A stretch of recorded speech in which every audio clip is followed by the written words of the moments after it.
Well, she had things I'd never seen, and Lord knows I was pretty green. She motioned me to follow her sweet path.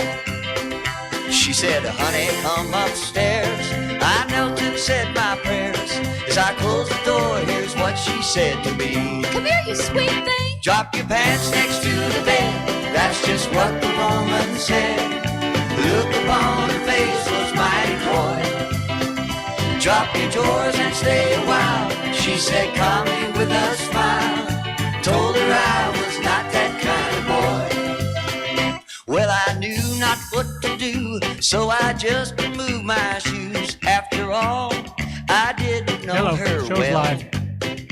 I was nervous as could be, but she smiled so patiently. I'm still here. The room was cool, but I was hot as hell. Drop your pants next to the bed. That's just what the woman said. The look upon her face was mighty coy. Drop your drawers and stay a while. She said, call me with a smile. Told her I was not that kind of boy. Morning lifted up my eyes, across my fingers gave a sigh. All at once came someone to the door. A voice pounded at the air. I know my daughter's in there. She said calmly as my bare feet hit the floor. Drop your pants next to the bed. That's just what the woman said. The look upon her face was mighty coy. Drop your drawers and stay a while. She said call me with a smile. Told her I was not that kind of boy. Well, I told her I was not that kind of boy. Well, I told her I was not that kind of boy. Oh. There we go. So I got the usual, just sort of wind it up and get everything all together. Oops, I know what I forgot. Forgot that. There we go. All set. I'm still working on organization. No, that's all right. Those are all ready. Notes are all ready. A little better organized this time. Yeah. Kind of nice. Yeah. Every time I do a show, it gets better and better. By the time I get to 10 or 20, it'll have a complete format. Makes sense. The same way I pulled together the WP plugins. All right, let's see. Talk for me for a minute. Let's play with the 1,000 pegs here and see and make sure everything's okay. I have found a brand new whiskey brand new to me, whiskey that I think that you should definitely try. It's called Irish Mist. It's whiskey made with honey. Whiskey. Yeah, it doesn't taste like whiskey. It doesn't have a burn, nothing. It tastes fantastic on rocks. And actually, I thought it was rum when I first tasted it because a buddy of mine brought some by and shared it. And I thought it was rum, but it wasn't. It's a whiskey. I was really surprised. Whiskey. Okay. Well, I'll try it if there's any left next time I come by your house. Oh, there will be. Oh, okay. It's one of those sipping drinks that you don't really drink much of at a time. You sip at it. You have like a shot, and it lasts you for hours almost. Okay. Let me see what's wrong with me. All right. Talking. Okay. My levels are fine. I just got to talk at the microphone. Yeah, it usually helps. Yeah, well, I need to get it in a better position than where it's at, so it's not interfering with my views of the screens.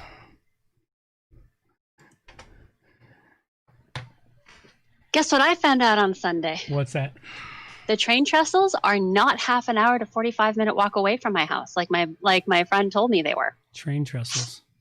Yeah, well, the train trestle, the trestle. Oh, that's only 15 minutes from your house. No, it's not. Not when you're walking, especially if you take the train tracks. Oh. If you take the train tracks, it's 2 hours. Oh, is it that far? Yeah. It's only 1 hour from my place if you cut through the campgrounds, though. You're talking about the trestle that goes over Niagara Falls. I guess. I just know it's a train trestle. I couldn't actually get on it because, well, the younger one that was there with us had some issues with the train trestle, and she didn't like mommy going on there. So I figured, we'll just go back and try again. Oh, okay. Yeah. She managed to step onto it, but I drug my marketing manager halfway out on that train trestle years and years ago, and then started walking away and leaving her there. It was really quite entertaining. You are a cruel bastard. She has a minor fear of heights with high places where you could put your foot through things. Yeah, that's Alea's issue. She kept talking about the gaps, even though the gaps are like an inch. Yeah, no, they're more than that. They're like 6 inches apart. No, not the one that I was at. Oh, no, I thought they were. I mean, it's 6 inches for the first couple, but then once you're actually on the train trestle, you could run across that thing. Oh, okay. It's quite Maybe cool. they fixed it. But that canyon is for I can't remember the name of the creek, but the falls that you can see when you're on the trestle, that's Niagara Falls. Oh, it was super cloudy when we were there, cloudy and misty. So I don't even know if I would have seen if I'd been able to get out all the way out there. Well, you could see it once you get to the middle, even if it'd have to be super heavy fog for you not to see the falls. Well, I'm gonna start taking a walk out there more often. It's a beautiful walk. Yeah. Oh, it's quite gorgeous. I just need to not take the train tracks the whole damn way. And you don't have to worry about the trains coming down the tracks anymore. That was the other thing too. I was teasing her that a train might be coming down the tracks anytime now. Yeah, you are a cruel bastard. Because at that point in time, the trains used to run on those twice or 3 times a day. The train used to run on the tracks 2 to 3 times a day. And I remember taking pennies out to the tracks and getting flattened pennies out of the deal. Yeah, I remember doing that when I was a kid. All that fun stuff is long gone now, though. Mm-hmm. Trains not coming back to the island. I don't care what they pretend. Oh, it might come back to the island. Right now, every year they've been studying repairing those tracks for 10 years, and every year they've been studying it. The price has gone up $200,000 a year to fix it. Oh, bloody hell! Well, every year it gets more expensive to fix because the degradation gets more, the stuff that has to be repaired gets more, the cost of the goods necessary to replace it. I mean, if you pay attention to the tracks, not only are the railroad ties rotten many places, but you'll see that the steel rails for the train are splitting. So they got to replace not only railroad ties, but they got to replace steel rail for the tracks. And steel rail is not cheap. And the railroad ties aren't cheap. Plus all the machinery. There's also places where the bed's eroding away. There's a lot of damage that's been done to that over the years because they quit doing maintenance on it about 25 years ago. And it just went too expensive. They wanted to close the tracks. Technically, those are supposed to stay open in perpetuity. It was guaranteed in the Constitution we were supposed to have rail on the island for perpetuity as a condition of joining the Canadian Union.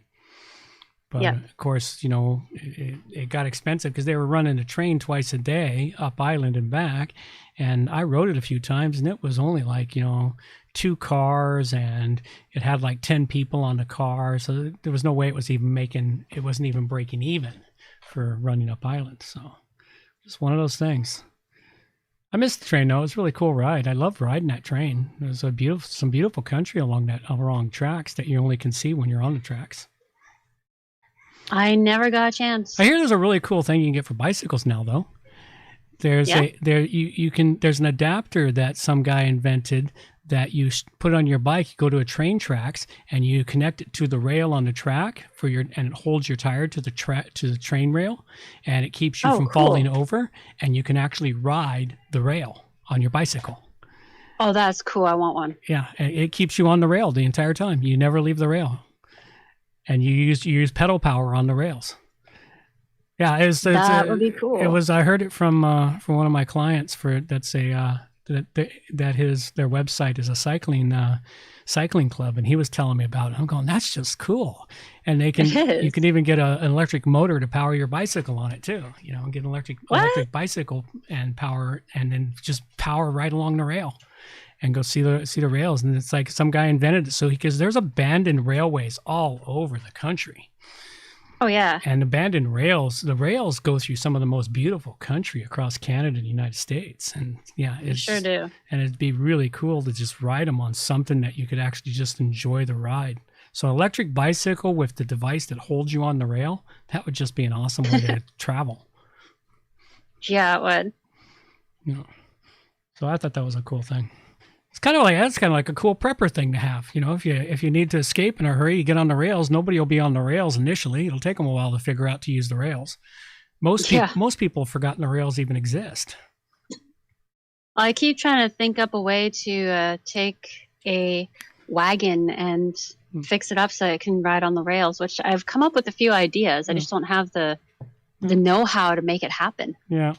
All right, well, I'm going to play our intro song here. I've got a couple quick things to do, and by the time it's done, I will be back. Radio? Oops, wrong one. These are the days of thunder. Sorry. We're gonna make time stand still.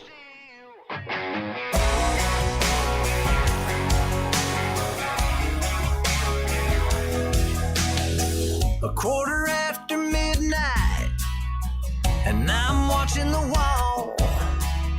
Sometimes I feel so uptight, I just can't sleep at all.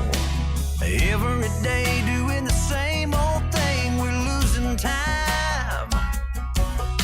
The weekend comes, we gotta have some fun and rewind.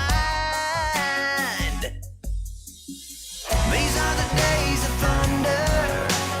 We're gonna make time stand still. We gotta feel the hunger, hanging over the edge just to taste the thrill.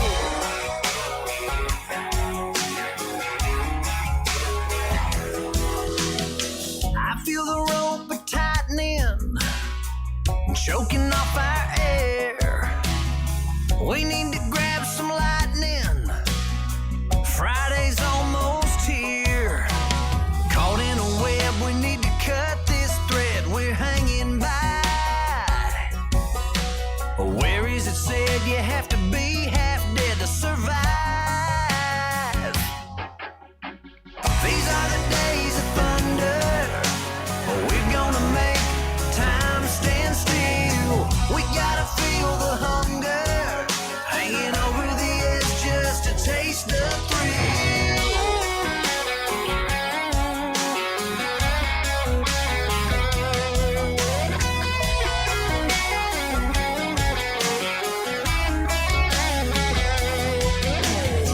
These are the days of thunder. We're gonna make time stand still. We gotta feel the hunger, hanging over the edge just to taste the thrill. These are the days of thunder. We're gonna make time stand still. We gotta feel the hunger, hanging over the edge just to taste the thrill.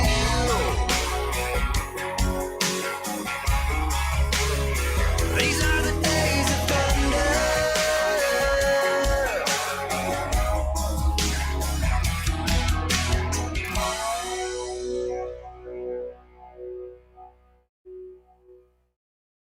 There we have it. It be showtime. All right, so let's wind this puppy up.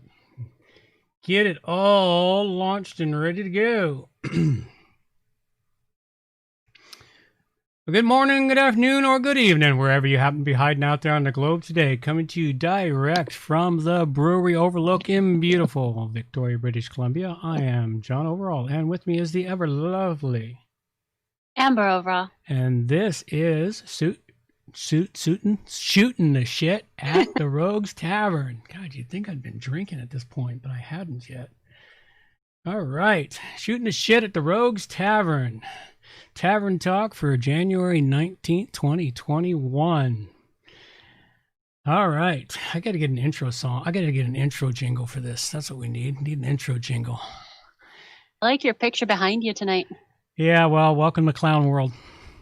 That should have been the title. I should have made the title Clown World, but we officially enter Clown World tomorrow. So next week, I'm pretty sure the title will be Clown World. It was what Clown World. We enter Clown World tomorrow. Yeah, why? What? Why? Did I miss something? I probably missed something. Oh, you gotta pay attention here. You will obey. Fear is freedom. Subjugation is liberation. Contradiction is truth. Those are the facts of this world. And you will all surrender to them. You pigs in human clothing! All right. We'll come back around to that in a minute. I do want to give the acknowledgement out that I should have given before using all the stolen sound clips there. I'd like to acknowledge the No Agenda Show for their inspiration of ideas towards this show and the other one that I do, and for their occasional stolen sound clips. Squirrel! So thank you very much to them.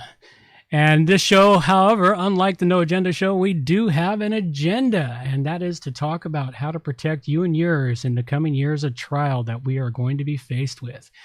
You can read the complete show notes for this over at theroguestavern.com. All the links and everything we showcase throughout this are included in that. And basically what we do on this show is we're going to be talking about homesteading, from cooking to urban farming, gardening, and whatever else is up in the news that needs to be talked about. And what do I mean by entering clown world? Well, tomorrow they install the new Presidente of los Estados Unidos. Oh, yeah, I forgot about that. Yeah, that's to tomorrow. Focus on other things like surviving. Yes, well, see, that's it. Many people are so worried about surviving. It's like, yeah, okay. But that will be truly entered clown world at that point in time. Although, while it's already going to have an impact on Canada.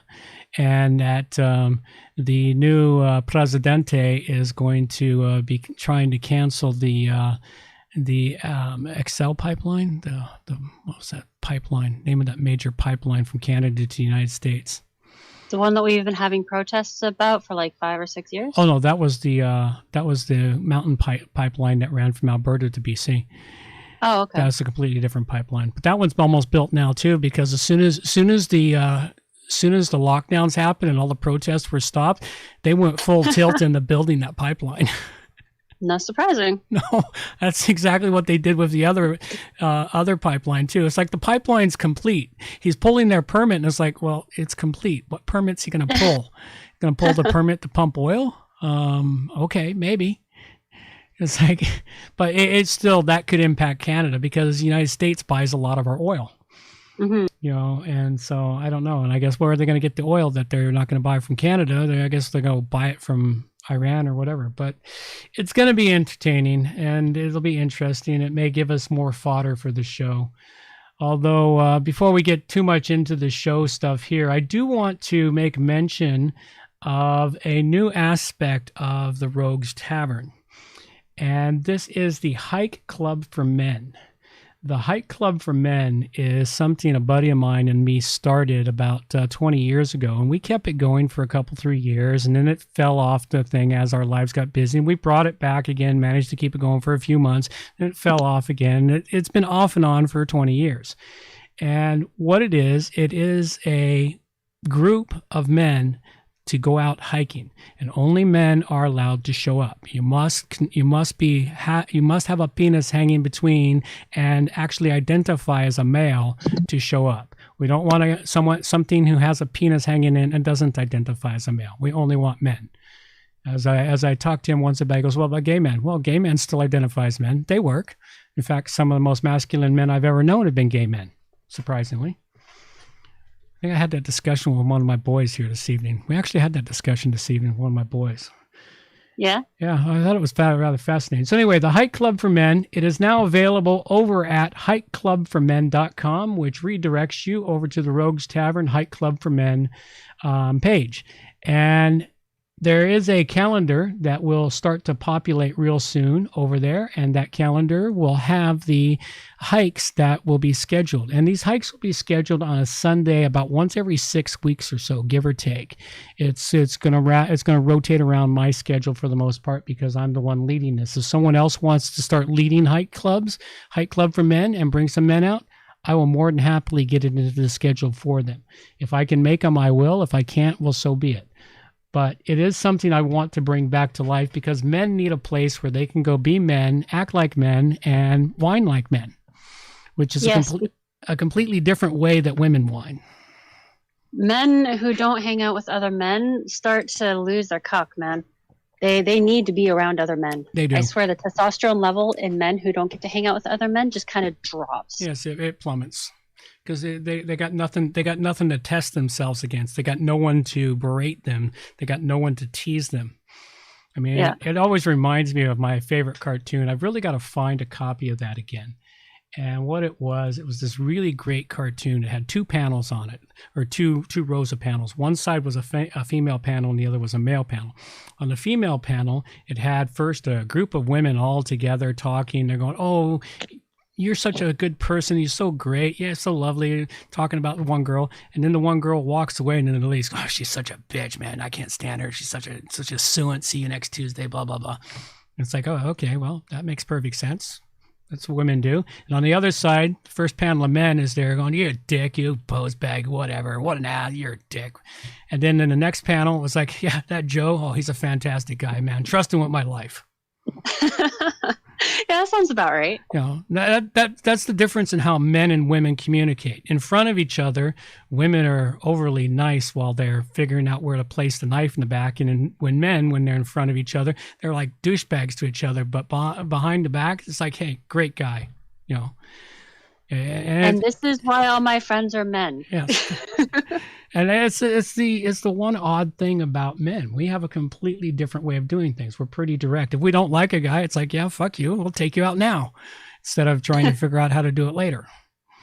That's one of the main things that society has been working on, is removing the man's ability to just deck the asshole and get it done and over with, get it out of your system. Get it done and over with, out of your system. Then what happens is usually the 2 guys look at it and say, "Yeah, we're all done. Let's go have a beer."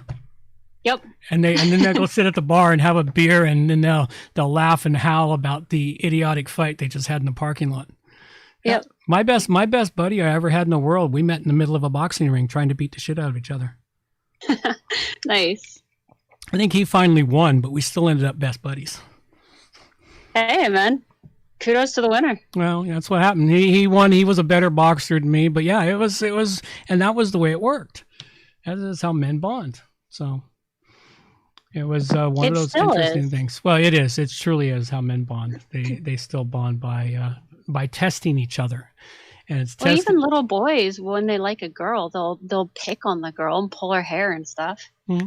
It's just how boys are. Mm-hmm. Yep, that's exactly how they work. Although that's bad now. Yeah, well, it's bad to be male now, especially if you're male and white. Then it's triply bad.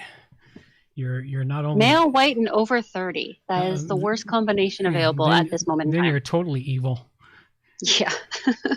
You got the mark of the 3 there. 33. That's a magic number. So anyway, I had a main topic for today that I wanted to actually talk about a little bit. And that was just dealing with some home preps, cooking recipes, and other ideas and things. You know, I've had this last week where I was doing a little more cooking than usual, and I actually came up with a couple of really cool, well, not a couple, but at least one cool recipe that I've put up on the Rogues Tavern. And I decided, you know, it's winter time. Winter deserves a stew. I hadn't made one in a while. And then I was thinking, you know, we've got buns, but I want something different. And I wanted dumplings. I'd never made dumplings before. I'd seen them made, I'd tasted them, I've had dumplings, but I never made them. And so what I did was I started looking around for dumpling recipes, my various cookbooks and online and whatnot. I'm looking at, well, okay, the recipe's simple enough. It's basically just flour, baking soda, salt, you know, a little bit of flavoring, mix up the dough, drop it in the stew, and away you go. So I'm like, okay, well, what flavors are good, you know, with your stew? You know, so I invented a cheddar cheese dumpling recipe. Turned out really, really good. It's just a great recipe. And what it does, this is the sorts of things you need to know to prepare your future for good, solid cooking and having some good food security down the line. You need to know how to make things and make things to last. It's like the stew. You know, it's really hard to make a little pot of stew. You can do it, but it doesn't work. You have to make a medium size to a very large pot of stew, depending on how much you have. So I always end up with leftovers in my house. My boys haven't quite hit that age where I can't put enough food into them. That's going to happen. Yeah, my girls are definitely at that age. It's going to happen in another year or so. As soon as they actually really start to grow, all of a sudden they'll become bottomless pits. I'll make dinner and it's like, oh, I'll have some leftovers, and I'll go, oh, there's nothing left. I'm surprised they didn't lick the pot. You know. So at any rate, Here's what goes into it. It's a recipe, and it a lot of these recipes out there, and this is something that's really horrible. Unless you truly can't afford it, you should always use real butter. Margarine, it's not good for you. I mean, margarine is something that was invented to feed pigs, to fatten them up, and they found out it was killing the pigs. So what do? They decided to sell it to humans as a butter substitute. Okay, and margarine is actually not yellow, people. Just in case you didn't know that. Margarine is actually white. Yep. And once upon just like Vaseline. Yeah, it wasn't quite the color of Vaseline. Vaseline's more of a creamy yellow or creamy something. No, this is white. Margarine was actually white. It was like cream or cream cheese colored. Oh, okay. And in Canada, for the longest time, they couldn't sell yellow margarine. Here in Canada, it was illegal to sell yellow margarine. So what would happen is you would buy the margarine, and included with the margarine was a small little package of yellow dye. And then what you'd do is you'd get the margarine, you'd warm it up, you'd add the yellow dye, you'd stir it all up, and then you'd put it into your little bowl for serving, so it looked like butter. That's actually pretty cool. Yeah. Yeah, I remember. I don't remember myself, but my mother told me about how that's how it was for a very long time until they finally got the law changed and they could then sell margarine. But anyway, so it takes flour, baking soda, butter, oregano, parsley, chives, pepper, salt, and shredded cheese and milk. Can you substitute the milk with water? Yep. Or with powdered milk that you turn into milk? I actually had to use powdered milk because I went to get milk and I was out of milk. So I went, oh, okay. So all I need is a tablespoon of powdered milk and the third cup water and mix it all up, and now I had skim milk. It worked just as well. You could probably use just plain water. I'm not certain of the chemistry on how the milk reacts with the baking soda. You got to remember baking and cooking is chemistry. Yeah, I know that when you substitute milk for water and there's baking soda in the recipe, it generally just means it doesn't get as fluffy. Yeah. And that's about it. It's more solid and a wee bit harder to chew, but not overly so. If you have broken teeth, you can still do it. Well, try adding more baking soda or baking powder. Yeah. Because, basically what you're doing is the baking powder is your leveling agent. Mm-hmm. Causes it to rise. Causes the dough to rise real quick. But yeah, and it's very simple to use.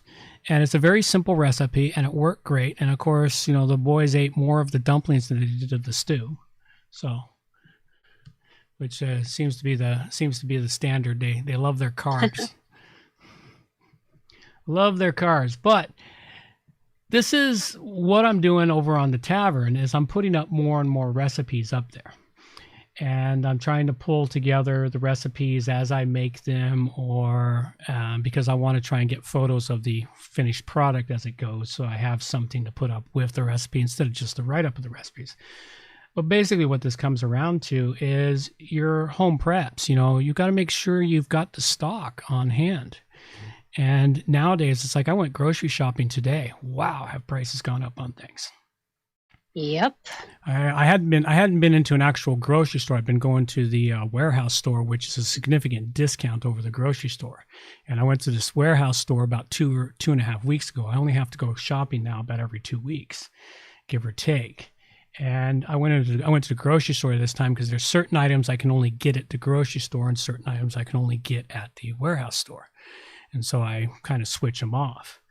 But I went to the grocery store, and as I'm wandering around looking at the shelves on things, I'm like, holy crap, have prices gone up on things? It's probably a 10 or 15% price increase across the board for groceries. And I'm thinking, especially veggies. Oh God, veggies. Yeah. I spent a lot more on veggies today than I have in a long time. Fortunately, I've only got a few more months before I start harvesting veggies again. Basically, I've run out of all of my winter harvest of stuff, so I actually had to buy some veggies. I actually finally ran out of garlic last week, so I had to buy garlic, and it's like, holy crap, $7.99 a pound for garlic? Yep. It's getting bad. Unless I want cheap Chinese garlic. And the Chinese garlic I don't trust because they fumigate that stuff. They run it through a chemical process. Yeah, and it doesn't taste. It doesn't really have any taste. No, that's I tried getting the like Canadian garlic, Mm-hmm. and it didn't do so well. It died pretty bloody fast. They felt like young enough, like they wouldn't go bad within next week when I was getting them at the shop, but they didn't last for more than a week when I brought them home. They started growing almost immediately, and I keep them downstairs where it stays nice and cool. Yeah, that's weird. But it is. That is weird. But yeah, I end up buying California garlic because that's all my grocery store carries is California garlic or Chinese garlic. And so I get what I get. But come next July, August, I will make it through the entire winter with garlic. If all of my garlic I planted come up, I will have over 250 bulbs of garlic. Nice. So I'll be able to pass some out to people, and I'll have some for myself. Plus, I get garlic scapes. I'll get garlic scapes this year because I planted them at the proper time. I planted them in October versus planting them in May. I have a question for you. Mm-hmm. When do you start planting? Like, when do you grow the roots and everything before you plant it in the bed outside? No, you just take your garlic and you stick it in the ground. In fact, if I'm talking about various veggies. Oh, various. Well, it depends on the veggies. It's like I've already started some tomatoes and pepper seeds. I don't know how they're doing because I won't see the greenhouse until this weekend. And so it's been 2 weeks since I planted the seeds, so I'll see if they've come up. Basically, right now is the time to start the seeds. Right now, all the way through till February, March is time to start tomatoes, peppers, squashes, onions, onion seeds. If you're growing onion from seed, which I am this year, I'm growing onion from seed. Onion seeds, squashes. Trying to make. I don't have my list with me. I have a list written down of all the stuff to start right now. Actually, I do. Hang on a sec. Where'd it go? That might be a good idea to throw up on your site. The list of things to start right about now for people in this hemisphere and whatnot. Yep. If you live up in our area, we are in Zone 8A. We are in Zone 8A, peoples. So then if you start the seeds now, like for me, I would be starting them inside here. Yeah.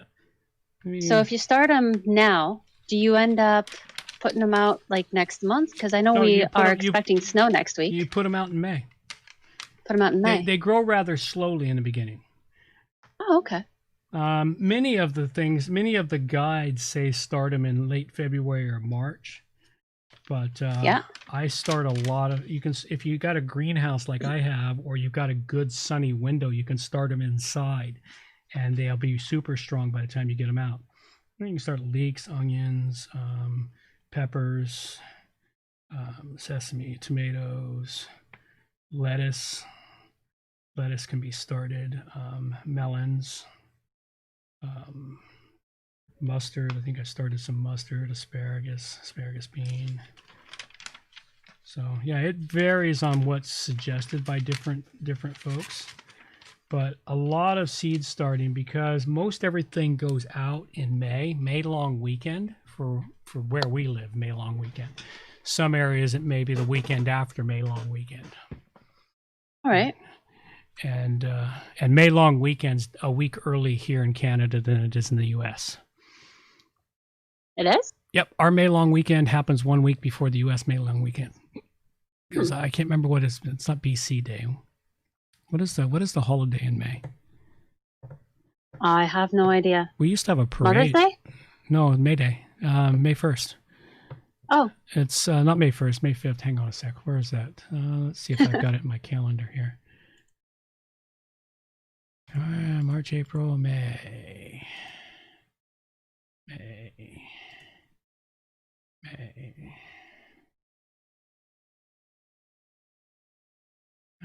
Victoria Day. That's what it is. Oh. Victoria Day. So see, for us, it's Victoria Day. The very following Monday is it's a U.S. holiday, and I can't remember what it is. Memorial Day. It's Memorial Day in the States. Memorial Day? No, not Memorial Day. Memorial Day's in the fall. Yeah. I'm trying to remember what it is. It's like, it's not listed in my calendar. It looks like my calendar did away with all my U.S. holidays. I used to That's have because it loves you. Yes. But yeah, for us, it's Victoria Day. But I know that because when I worked in the tourism industry, it was the busiest week for us here in Victoria because May long weekend, all the Canadians came and a few Americans came. But during that course of that week, a lot of Americans started coming up because they knew they had a holiday coming up. And I'd just be busy as those whole 2 weeks. So... But yeah, there's a lot of things you can start. If you've got a greenhouse like me, you can start things. You keep them in the greenhouse and they grow and they'll be really good and strong plants for transplant. If you got a good sunny window, you can keep them there and they'll be good strong plants for transplant then too. And you transplant them out. But things like garlic, like right now, you could take garlic bulbs and go out and shove them in a garden somewhere and it'll come up and it'll look like a flower stem coming up of some sort. And I'm trying to remember what flower it is. Garlic flower? No. It doesn't produce a flower until late in the year. Oh. It does eventually produce a flower, but if you let it grow, but as it comes up, it looks like a lily or a crocus. It looks like a crocus as it's growing up. It just looks like a big crocus. The stems do.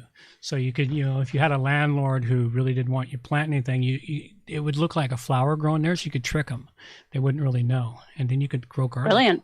And you could grow garlic in amongst the flower beds because that's cool. It just looks like greenery. And and then you end up being able to harvest garlic heads. Because one thing I have learned, you keep seeing all these things online. Grow garlic in pots. Have garlic forever. They're so full of shit. They really are. They are. I couldn't believe how full of shit they were. It's like, really? I thought, okay, that sounds reasonable. It can be done. So I tried it. For two solid years, I tried it. And I put it in big pots, small pots.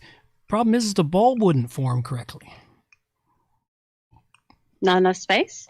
Never enough space or never enough dirt or the wrong kind of dirt. I have no idea what the problem was. Not enough mineral. I have no idea what it was, but they would never form bulbs for me. So it's like, yeah, okay, they're so full of shit. But the moment I grew them in a garden bed, I got magnificent garlic bulbs. So it's like, okay, well, so I'll grow them in garden beds. But and there's so many of those things online, plant it in a pot and have this forever. It's like, yeah, I've tried those things. They're so full of shit. It sounds they generally are. They're just looking for thumbs up and stuff. In theory, it works very well, but in truth, not so well. Not so well. So yeah, if you're going to be preparing this stuff, you gotta think to the future of what sorts of things you need. Plant things that are going to be good for your family and. Stuff you can store. One of the things you can do, I know that there's sometimes, if you can't grow them, you can't, but if you can grow things like winter squashes and stuff, and winter squash, you don't start the seeds till around March, late February, early March, you start the seeds indoors, get the vine growing really well, and then you transplant it outside, and then you'll get a really big vine, and by the end of the season, you'll end up with quite a few spaghetti squash on the vine. Or any number of other things, and that's the sorts of things that'll help carry you through. This year here, I'm going for lots of tomatoes, and I'm going for lots of peppers, but I'm looking at other things. What was it I learned today? It was with Swiss chard, which I really like Swiss chard. It's a really tasty spinach alternative. Is that the one that tastes kind of spicy? Yeah, no, mustard greens taste like kind of spicy. Oh, okay. Mustard greens are spicy. Swiss chard it tastes a lot like spinach with a slightly different flavor. Oh, cool. It's a really good green, but the one thing I wanted to do is I wanted to collect seed for it. So I had to learn how it turns out Swiss chard is a biennial. I thought it was an annual, so it's actually a biennial, which means you don't biennial means that it flowers twice a year? No, it means it flowers in its second year of growth. Oh, okay. Yeah, annuals mean they flower in their first year of growth and they die. Biennial means the second year it flowers and then it dies. Annual plants flower and die in the same season. Biennials flower and die in the second season.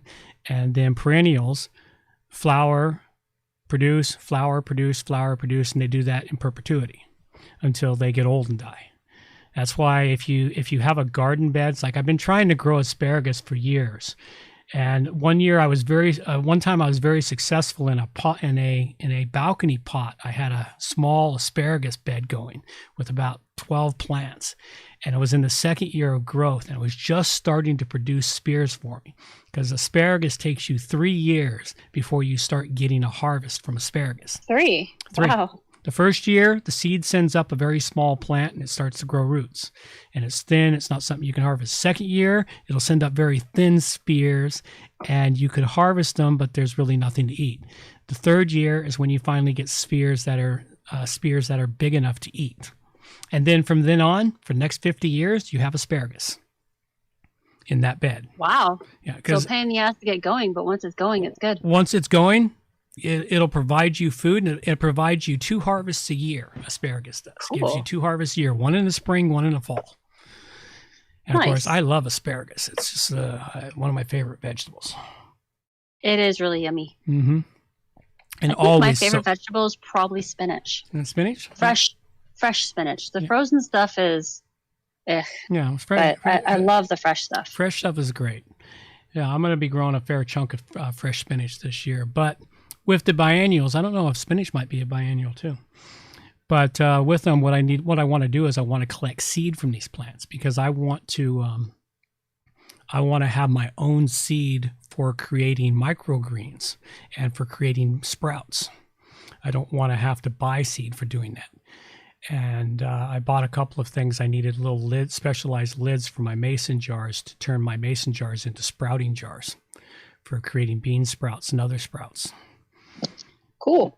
Because sprouts are highly nutritious along with microgreens. And microgreens are basically, you plant the seeds, and as soon as they grow up about 2 inches, those first leaves that plants put out?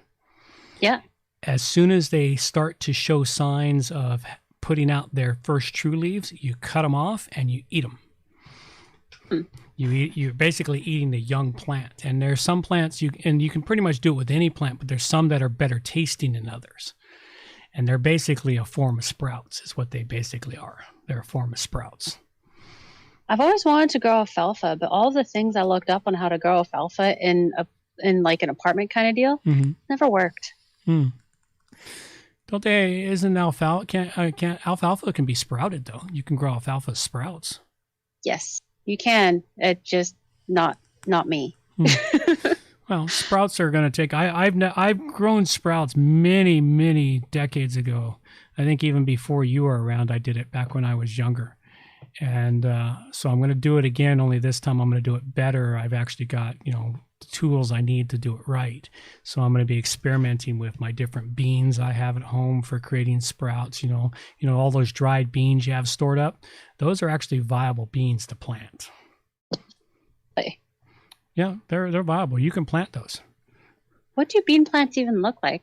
I was wondering that the other day, but forgot to look it up. They just look like a plant with leaves on it, and depending on the type of bean, when they produce a bean pod that's just grow out. You can go watch several of my videos where I'm harvesting the sweet peas. That's basically what beans look like. Okay.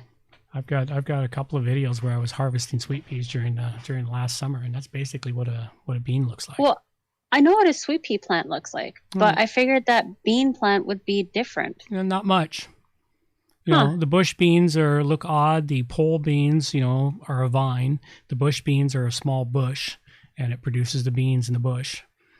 So there's nothing special about them. The leaves are different shape depending on on which plant they are. So I'll be growing lots of beans this year and several other things. And so anyway, what I have to do is, because I learned where to plant everything, back to my Swiss chard story, is that I got to plant the Swiss chard somewhere where I can leave it to overwinter, so that the following year I can collect the seeds. And so I have to find a spot in the yard, mark it off, so when the winter snows and everything come, the Swiss chard survives it. I'll know that this is the Swiss chard area. Don't till it or do anything to it, and then in the next year when it goes to seed, I'll collect seed from it. I mean, I collected a fair amount of broccoli seed this year and turnip seed, so I've got a broccoli seed this year and turnip seeds. So I'm going to be trying those as microgreens. I collected a fair amount of radish seeds, and radish makes good microgreens. So, because I got a lot of those, and I learned that it only takes all you got to do is let 3 or 4 radishes go to seed, and you get a crap load of seed off of just 3 or 4 plants. Nice. And I think I let 2 turnips go to seed, and I had so much seed it was insane. I filled a small jar full of seed. Nice. Off the turnips. It's amazing how much seed you can get off just letting a few of your plants go to seed. You get a lot of seed for many different things. So I'll be experimenting with it because I've learned where to plant everything in the yard this last year. So I'll know where to plant things to say, okay, this is going to be for seed, and I'll let this grow here and let it go to seed, and I'll properly trellis the things and everything else I need so that they don't fall over or become a problem like they did this last year. So those are the sorts of things you want to do. I do want to make mention of one other thing here. Over at the Rogues Tavern, the sourdough starter, the dehydrated sourdough starter, is now available and for sale on the website. And it is $6 for a jar of it, and the instructions are all on the website to rehydrate it. And once you get it rehydrated, you will never be without sourdough starter again. Plus, this is a 160-year-old starter from the goldfields of California. And I've even got the tale all written out on the website. Go read it, folks. It's a really great tale. It's the history of the Rogue sourdough and how it arrived in my possession and where it came from. You know what you should do? What's that? You should print out the story and send it with any jar. No, I want them to go to the website. I want them to go to the website. Well, obviously, they've already gone to the website if they're ordering it off your website. So you should send them the story with it. It's just a cool little thing. Oh, okay. Well, maybe we'll figure out something to do with that. But anyway, to also let folks know, anyone who becomes a member of the Rogues Tavern at the sheriff level gets a 15% discount on all items in the store. And the items are getting populated in the store now. I've got 3 items in there. I still haven't made the other items available for purchase yet. I've got many more. I've got 8 or 9 products ready to go. It just takes me some time to get everything into the store, get it written up, get the pictures up there. Right now I've got the bamboo vanilla in the store, the gluten-free vanilla in the store. I've also got cinnamon extract, coffee extract, almond extract already, all labeled and packaged up. I've got to get them into the store. I've got my spice blends that are ready to go in there, my special Italian blend, my steak blend, my devil's egg blend, and I've got a couple of other blends of spices I'm working on. I'm working on a mix right now to put onto your chicken wings. Working on a chicken wing spice that you put on your chicken wings. You cook your chicken wings in it before you cook it in the oven. So working on one of those, working through the different spices for it. So these and more things are coming. But the sourdough starter, if you haven't learned to use sourdough starter yet, make your own sourdough, I highly recommend it, because if we end up in another insane panic like we had in the spring, the stores were out of yeast for months. I think it took like 2 months before my store had yeast in regularly. It was all sold out everywhere. One of the stores, what happened was the bakery started selling their baker's yeast in small packages.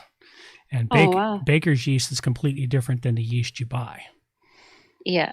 Baker's yeast is that wet yeast. Hey, random question. Mm-hmm. Do you have a gunslinger's level? You have a sheriff level, but do you have a gunslinger's level? I do. Let's go take a look at the membership levels. Which one is higher? Sheriff. I think the gunslinger one should be the highest. The sheriff's the highest. Why? Because the sheriff is the one that takes out the gunslingers. Or uses the gunslingers, and the gunslingers actually do the dirty work. Yeah, well, same thing. That puts him higher on. That puts him higher on the agenda. I have the cowboy, gunslinger, and sheriff level. Okay. Just had to ask. Yeah, well, that's what I got. Cowboy's free. That doesn't get you any discounts in the store. The Gunslinger is $33 a year, and the Sheriff is $66 a year. You know, you should have had a bartender level too. Well, you know, I'll have to think about that. The bartender will be the top one because everybody loves the bartender. Not only that, but the bartender knows everything and everyone. Well, that may come along if I get things that require a higher level of stuff eventually. Right now, there are a couple of recipes and things in the site right now. You cannot get to, it's like my chocolate chip cookie recipe is now on the site, but to get to it, you're going to have to become a member of the site. You know, there's the very first episode of our podcast is available on the site, but you have to become a member to get to it. And it is the unedited version. Unlike if you listen to it on YouTube, it's edited up. It's missing about 30 minutes or more of stuff. And that's simply because YouTube slapped me with all these copyright things. And the copyright owners of the material, they didn't make a copyright strike. It was just copyright. I'm sorry, we're not allowing your video to be viewed worldwide. So whoever owned the copyright for whatever music was in the background or whatever else we were doing said, nope, we're not just going to take ads. We don't want that played ever, unless it's on our site. We're not sharing, taking our ball and going home. It's like, okay, fine. And I just really didn't care. Cut it out. So if you ever want to hear the full unedited version, and a lot of that edited stuff came out of the last hour of the show. Which is obviously the most entertaining part of the show because we've both been drinking for a bit. Oh, yeah, we were. I was down to more than half of my bottle of rum. I was into the bottom third of my bottle of rum by the last hour. As was I. Yeah, so it was really quite entertaining at that point. So yeah, if you want to hear the whole show, you're going to have to become a member of the site. You can't get to it without becoming a member. So these are the things I've been working on for the site over the last few weeks, bits and pieces here and there. There's a lot that's been going on. Got the podcast on there, Hike Club for Men, about pages, more stories, more recipes, lots of good stuff happening. The Rogues Tavern is going to be a good central point as we build over time. And sooner or later, people will find us and we will have trolls. Right now we have crickets. Yes, I know. I tried saying hello to them, but they won't respond. Yeah, just crickets, nothing there. Nothing there to bug us or annoy us, which is sad.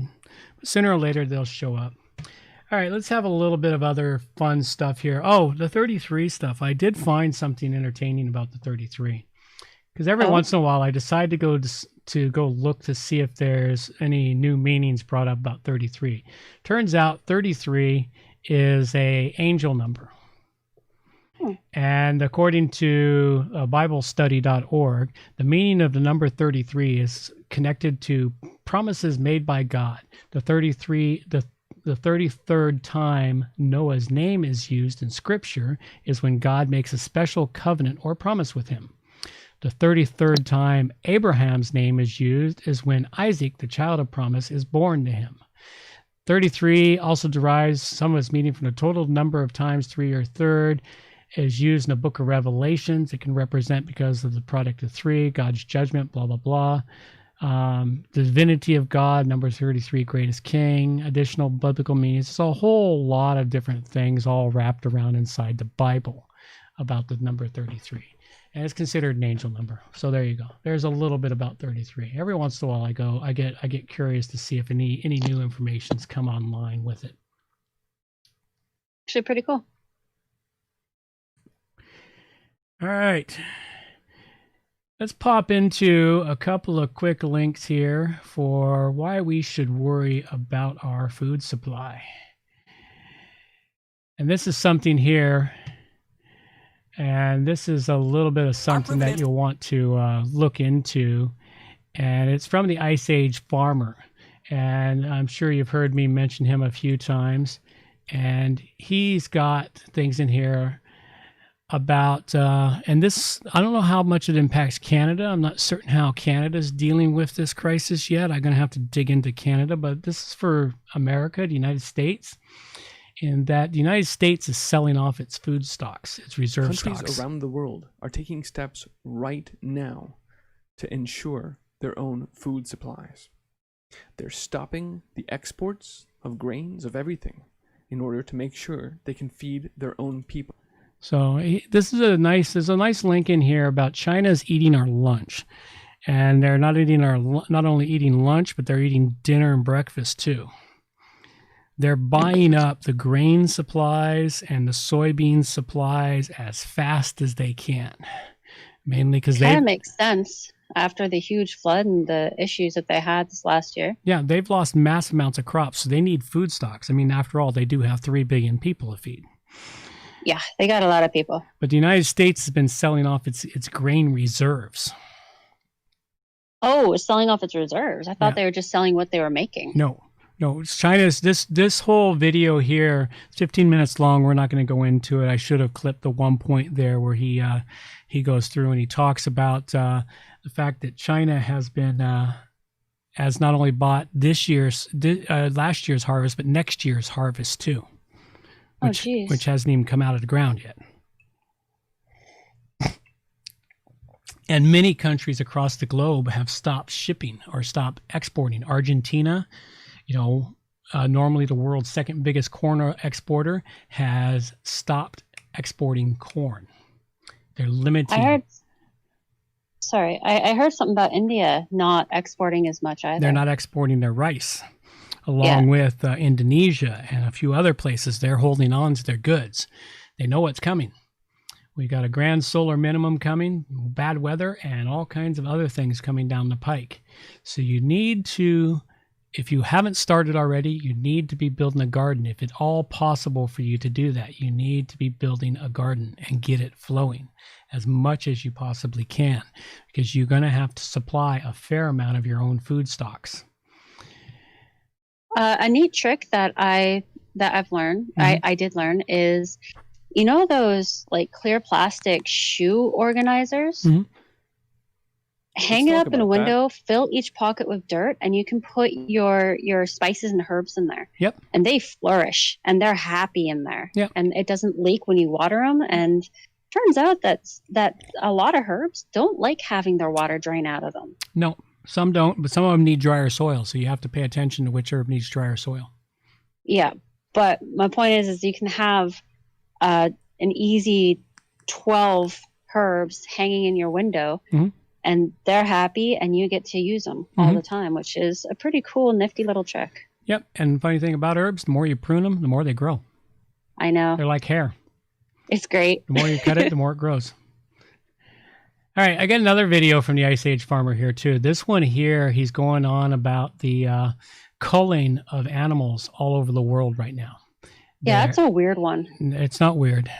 They're trying to do away with the natural proteins so that they can make a bigger market for the artificial proteins, the lab-grown meats, the unbelievable meat or whatever it's called, the pea burgers, or all the other artificial meat proteins that they're pushing right now, or cricket protein, or mealworm protein, whatever, bugs. They want to push that. They want to push that on the world versus the food crops of chickens and pigs and other things. And this is why? Why?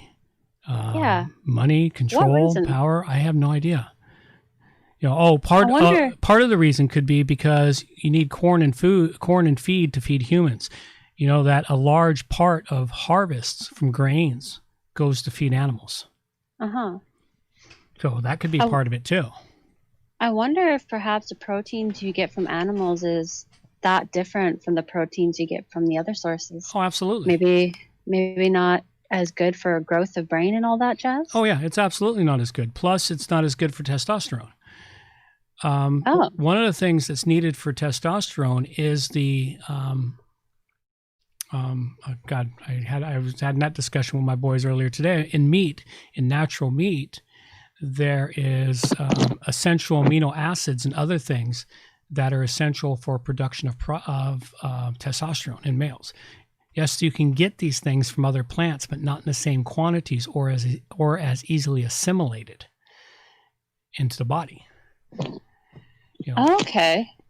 Remove the testosterone, remove any kind of... You've already seen what happens when they remove testosterone from men. Yeah, they stop fighting. They stopped fighting. They've been removing testosterone from men for the last 20, 30 years. And now we have a soy boy mangina epidemic. And not just here in North America, but across the globe, there's a soy boy mangina epidemic. Which also lowers the ability to create children. Mm-hmm. Yep. The sperm count drops off the cliff when testosterone goes down. Testosterone is a very important element in males. Yes, it is. They also don't produce as much as muscle, and yes, they're aggravation or not anger. I want to say not aggravation. Aggravation's a close word, not the right word, but that there is not as high either. So they don't try as hard. So these are a couple of things to watch on here. Now I do have one here. I've got a very specific one knocked off at just the right point on the video. Let's play this one out. All right, hungry to kill 101 hens. Pets are next. It takes 8 minutes for rid of the sunlight video, to travel. Gotta get rid of the commercial. Why it starts on commercial every time? To extreme levels. It's just going into overdrive right now. And here's a story just out minutes ago from the AP that is a perfect example of this. There's evidently this racing pigeon. Let's read here. Quote, a racing pigeon has survived an extraordinary 8,000-mile voyage across the Pacific Ocean from Oregon, finding a new home in Australia. Now, authorities consider the bird a quarantine risk and plan to kill it. So there you go. Really? Yeah. It's a quarantine risk, man. It's carrying COVID or something horrible. Who knows? After flying over the ocean for the gods only know how long. It didn't fly entirely over the ocean. It managed to catch a ride with a crate ship too. Still, it still made it 8,000 miles across the Pacific Ocean from U.S. to Australia. So yeah, although pets are going to be next. However, I do have an opposing opinion about that. Oh, okay.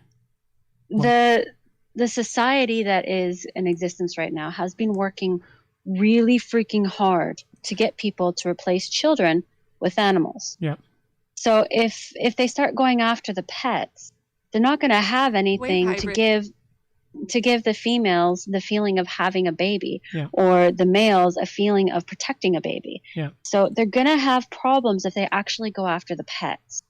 So I don't think they're actually going to go after cats and dogs. I think they're just going to go after the more exotic pets like ferrets and whatnot. Well, they've already started going after the exotic pets. Yeah. They started out by killing the minks, and then they've talked about ferrets spreading it, and they've talked about chickens. In England, they're going around, this chicken farm here has the bird flu, so now we have to walk around the neighborhood killing anyone who has a couple of pet chickens. Oh, geez. There was a video I caught, and I should have clipped that one. There was one that the gassing troop, or whatever they're called, the chicken cops, showed up to gas her chickens because she had 4 chickens and she was within their quarantine zone or whatever, so her chickens needed to be gassed. She threw a fit and chased them away. So I don't know what happened with that one in the end, but I imagine they still finally found a way to gas her chickens. They don't want people... Talk about starvation time. Yeah, well, chickens, if you get some chickens, you've got at least 3 years of free protein.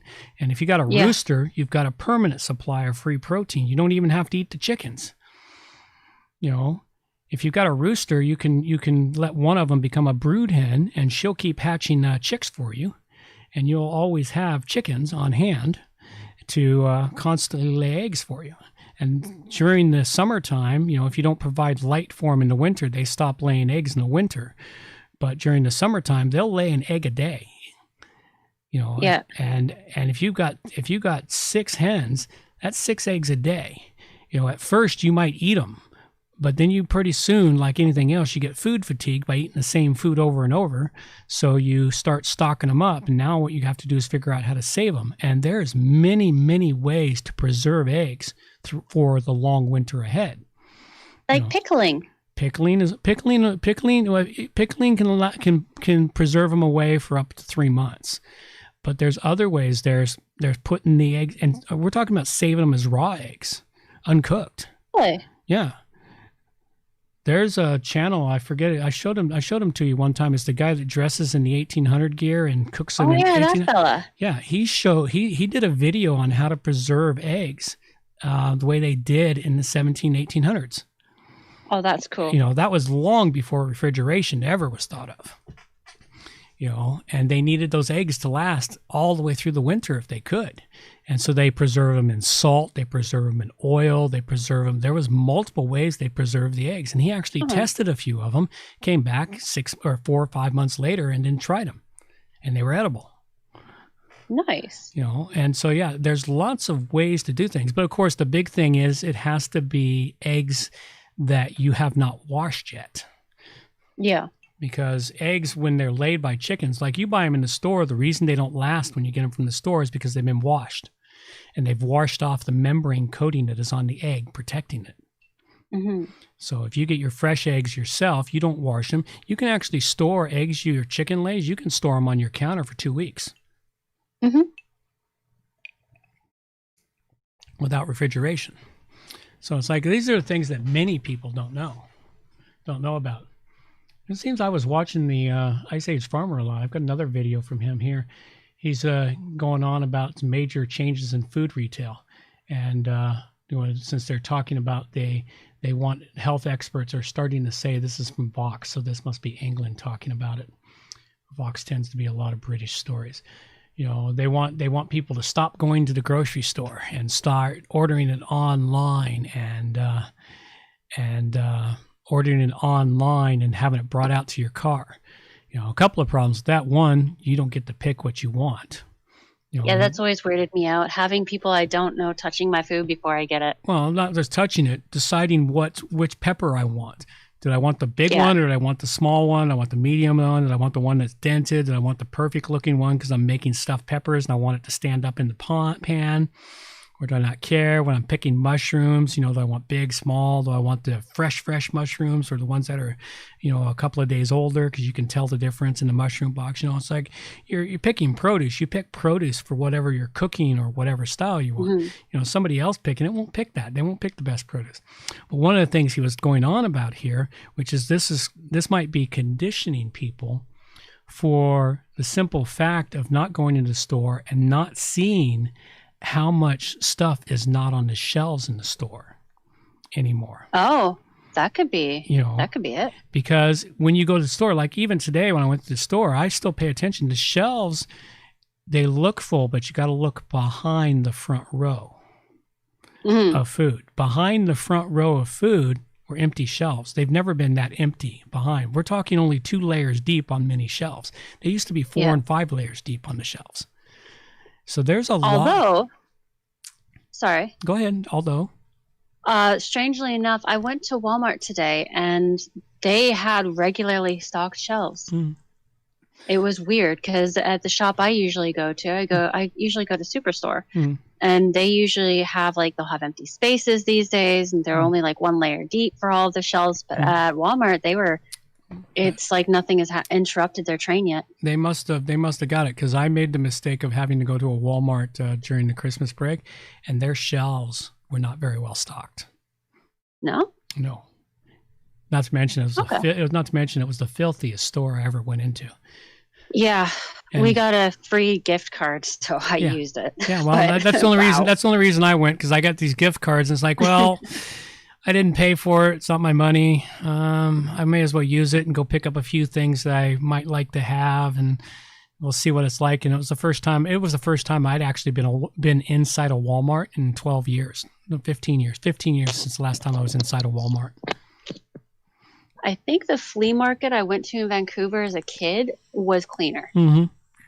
Oh yeah, and it's like every other store I go to now, they're like pristine, they're clean, cleaner than they've ever been. But Walmart, oh my God, this place was so filthy. It was horrendous. It's like, okay, but make sure you wear your mask. Yeah, make sure you wear your mask though. That mask is gonna save you. Mask is gonna save you while you're in Walmart. Well, it might actually save you while you're in Walmart. Yeah, it was just sad. It was really a sad thing. So anyway, this is one of the things he goes into on here is that they might be conditioning people so that if you don't see what's in the store, it helps alleviate the panic for the lessened amount of groceries and food that is available for purchase. Helping keep the panic down. Makes sense. All right, there is one thing I did want to do. This is something that came up. This is off of the No Agenda show from one of their more recent shows. And, oh, this is the No Agenda newsletter. Oh, this is the memes. Oh, the memes at the end. Oh, this is No Agenda memes that they're putting out there. Nancy Pelosi, welcome to Clown World. Huge response to a mass COVID vaccination site. Squim. Preview of what's to come. Oh, here's the memes. Here we go. Here you go. The Biden collection. Biden memes. How can we count the ballots until we know how many votes we need? Come on, man. I really like that one. Yeah. Here you go. If you're driving alone in your car with a mask on, you don't need a Biden sticker. We already know. Oh, this one here. That one there. I can't even read that one. That was just too creepy. The blank stares matter. I love this one. He's staring down. He's like, what's that doing out? Look here. Look, here's the deal. Like I said before, Mr. Gorbachev, tear down this wall. Yeah, some of the sentences are just getting sad. It's going to get worse. It's going to get worse. I swear to God, man, he reminds me of my father in the first few years of his dementia, the first 3 years of dementia, when we knew he had dementia and is starting to lose it. He couldn't hold the sentences together. He'd start a thought and he would complete that thought in a completely different thought. But he thought he strung together a coherent sentence. Yeah. Yeah, that's what's coming there. Okay, this one here is from the No Agenda notes from episode 1312. And this is from their clips and documents, which is the wonderful thing about them. They put all the clips they use in the show in here. And there's one in here, the Dark Winter Supercut. I want to play this one through. It's a minute and 40 seconds. I have no plan. We're gonna have a dark winter. We're still facing a very dark winter. We're entering a dark winter. My heart goes out to Let's each crank of it you up a little. in this dark winter of the pandemic. When he's talked about a dark, We're about to go into a dark winter. A dark winter. I have no plan. We're gonna have a dark winter. We're still facing a very dark winter. We're entering a dark winter. My heart goes out to each of you in this dark winter of the pandemic. when he's talked about a dark winter, my opponent is promising a long dark winter. We are facing a very dark winter. We're still in the middle of what will be a very, very, very dark winter. It could be a long, dark winter. Without better planning, 2020 could be the darkest winter in modern history. What are the priorities for WHO in getting through this dark winter? We are in for a long, dark winter before a vaccine becomes broadly available. The courage and judgment to lead us through this long, dark winter. As we enter the dark winter of the pandemic, what we've all had to endure and what we're going to have to endure during this very dark winter to combat this virus and to save as many lives as we can. I said in March it was going to be a long, dark winter. We're still in that long, dark winter. The U.S. faces the darkest winter in modern history. Britain is braced for a dark winter as new measures are deployed to stem a surge of coronavirus. And more than 9 months into the pandemic, COVID-19 is spreading with a vengeance. It has now killed a reported 280,000 Americans, according to Johns Hopkins University. Record numbers of new cases and hospitalizations increase concern that a dark winter is ahead. All I can tell you is the truth. We're in a very dark winter. Things may well get worse before they get better. There you go. That's what they're talking about in the mainstream media. Keep the people scared. Listen? Sorry, have you... Whoa, I'm hearing an echo on myself. Yeah, That's so weird. I gotta lower the volume back down. Okay. How's that? Let's see. Do I hear an echo? No echo. Excellent. Yeah. Okay.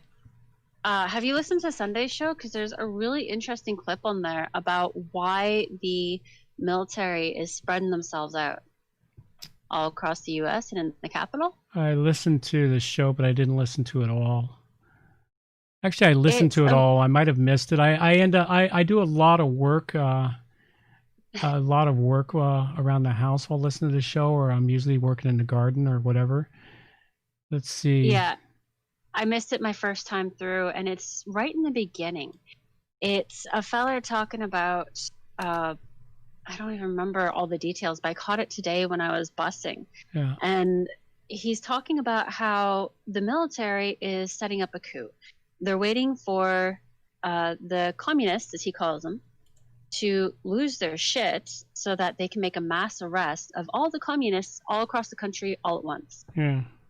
I found that very interesting because it's complete opposite of what's kind of floating around the internet right now. Okay, well, let's see if I can find the clip. Let's see here. I know a couple people who would love to hear that. Nancy, because a New lot of Jersey, people are CNN, freaking out going, oh my God, they're going to arrest all the Biden Trump on supporters Dark and stuff. Winter, movie unlocked, inauguration, NPR, Q victims, hosts, Project Veritas. Let's see the Norwegians, Jimmy Dore, Biden using Trump for vaccines, Belgian flu, Captain South younger host vaccine, movie unlocked. It's after the pillow guy. Yeah, well, I'm trying to find the individual clips. They put all the clips in the show notes. Mm-hmm. And they label them, but you have to listen to the labels on it. It's before the Q victims.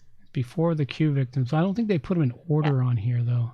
Oh, well, that's not useful. They put them out for... No, okay, actually, hang on a second. It might be in order. I just saw Q victims. NPR and Trump's big lie. Experts share how to save Q victims. Oh, let's it's listen. not just historians who call Trump's fiction that he won the election the big lie. It's a really quiet one that I had a hard time hearing. I had to like push my headphones into my head in order to hear it. When a family member is seemingly lost on one of these, and it's a feller talking about it, not a female.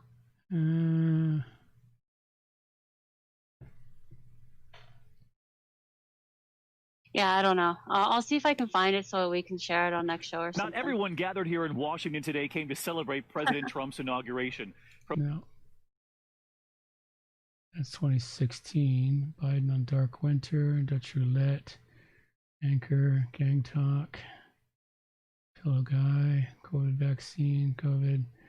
No. Okay, I don't know. Kraken, let us out, vaccines and such, build back better.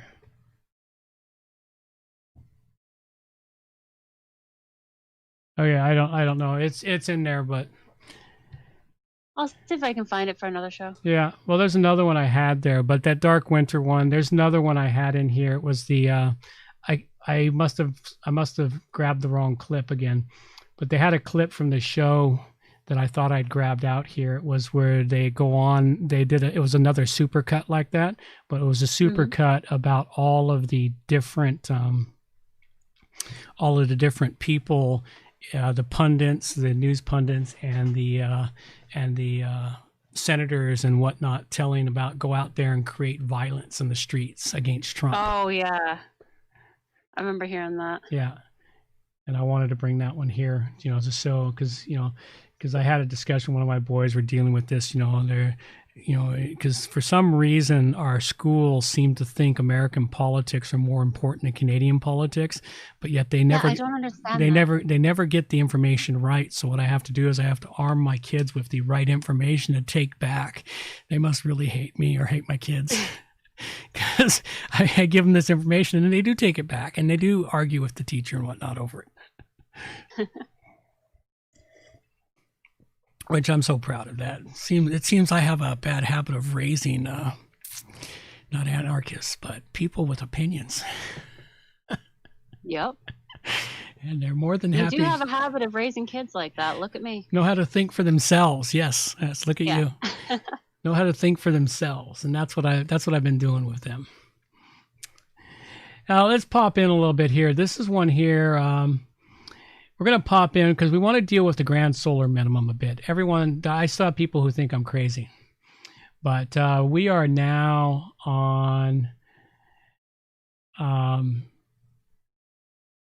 20th of January. And the last time I looked at this earlier in the week when I saved this. We were at 11 days without sunspots. We are now at 14 days without sunspots for 2021. Oh, wow. No, total number of days without a single sunspot has been 12 days so far this year. In 2020, we had a total of 208 days without sunspots. In 2019, we had 281 days without sunspots. So we're still in the solar minimum. We were supposed to pull out of the solar minimum last year. And we're not. We're still diving deeper into the solar minimum. We are headed into a grand solar minimum. People understand that. You must understand what that means. That means colder winters, hot summers, very hot but short summers. Means the growing season is not long enough. Though the heat might be there, the growing season won't be there. We will end up with very wet years because one of the drawbacks of low solar activity is the Earth gets pummeled with more gamma radiation from space, and gamma radiation causes more cloud cover on the Earth, and more cloud cover means more rain or snow depending on the time of the year. So these are the things we need to look at, and this comes from spaceweather.com. So this is real information from scientists, for those of you that follow the science, when you decide that the science is viable. Because, of course, the science has already said, for as far as the lockdowns, that the World Health Organization, the science they were originally following, has said lockdowns don't work. Please don't do them. Masks are not as good as you think they are. You don't need them. But that was the World Health Organization. But no, that we don't want to pay attention to that science now. That science is contrary to what we're doing. So they only follow the science when it suits their needs. Well, obviously, if they followed it all the time, then they wouldn't be able to get anywhere. I know. It would just ruin their day. So at any rate, the grand solar minimum, I've pulled up a couple of quick videos here. Where did I get these ones from? Oh, this one here. This is a really great video from Just Have a Think. And he talks about the grand solar minimum is coming. And this was August of 2019, so it wasn't that long. So he is talking about it. The thing that got me is I watched the first 3/4 of this video was pure science, all about the grand solar minimum. Then the last quarter of the video, he went into climate change, man-made. And I'm like, really? Really, dude? You had it all worked out, but now all of a sudden it's man's fault. It's not that big orange globe in the sky that's causing our problems, but it's us and our fossil fuels. It's like, seriously? Because initially that's all he could talk about. But then all of a sudden he switched gears. And it's like, okay, obviously you have to toe the line somewhere for somebody. But the first part of the video, really good, solid science about the solar minimum, what causes it, what's happening with the sun, everything else. Really good video. I was so sad when I heard that. I caught that and I'm like, what? I just have a quick question. Mm-hmm. Can you hear me mucking about on my computer making noise happen? Not really. Why? Okay, cool. Just double checking because I'm still looking for that clip because I really want to find it. Oh. But if you can't hear it, then it's all good. Yeah, you don't. It's not as long as it's not playing back in the speakers on your computer or your sound on your computer. It won't come back to me. All right, this next one here. This comes from Alaska Prepper. He's a really neat guy to watch. I've learned quite a few tricks from him about how to do stuff in and around the home and for my preps and other ideas. He's the one that I learned. I haven't done it yet, but he's got a really good video on how to preserve cheese with using cheese wax.